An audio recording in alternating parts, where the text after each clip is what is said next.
What is a coffee house pressure? That's what we're going to break down today and look at three different examples from the NFL. In short, a coffee house pressure is a fake dropout.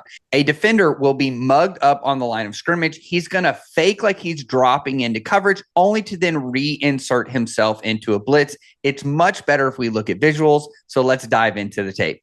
Our first clip is going to be from the Lions. We are going to be watching the linebacker right here.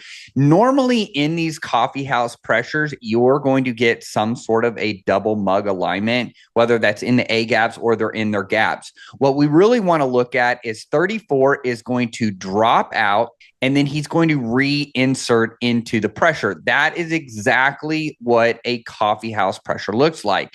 At the snap of the ball, you're going to see 34 is going to flash out. What that does is it relaxes a lot of these offensive linemen. They now think, okay, I can go on to the next guy. So you can see here that the Lions are going to add in another pressure. What this also brings to is you are now going to have this guard is going to be looking at the blitzer, and this running back who's looking for first threat inside to then outside is then going to lock onto this DB. So what you end up with is two offensive blockers on one DB. You can see 34 reinserts himself. The lineman eventually sees the linebacker and he works back inside. It gets a little bit of a cluster. What you would really like to see is probably this defensive end take a wider path.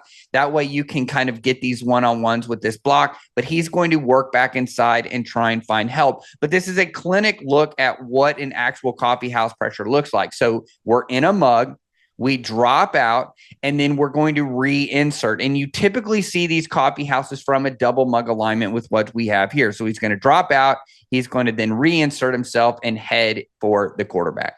The Jets in this are going to run almost an identical pressure. We have our double mug alignment. We're going to end up getting a defensive back blitzing. We're going to get our defensive end working vertical. 44 is the guy we are going to be looking at. He is going to fake pop, and then he is going to reinsert back into the blitz.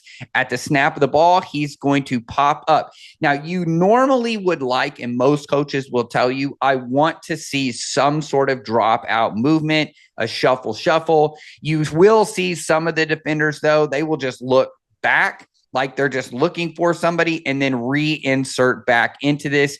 The running back does a good job of picking it up. This is why, too, I wanted to use this one. You really do want to actually sell the dropout so that you feel like some of these guys can get relaxed. You see him reinsert back inside, ends up being a sack. But still, you have a running back who does not have leverage on this because he's trying to find work. He sees him reinsert. By that time, he's already up near the line of scrimmage. There's no way he can really get a clean block on 44, who's able to then go in and make the sack. Here's an example from a couple of years ago from the Rams. We, again, are in a mug alignment. The Rams do it a little bit different. We are going to have a boss front or a load front over here, meaning that bigs are on the same side. We're going to double mug our linebackers over top of the guard. And then we have Aaron Donald, who is then going to knife inside. So we're trying to create really pressure for him. What we want to watch is 56. He is going to be our coffee house. At the snap of the ball, watch him shuffle out. And this, again, this is what you want. You want a shuffle, and then he's going to reinsert back.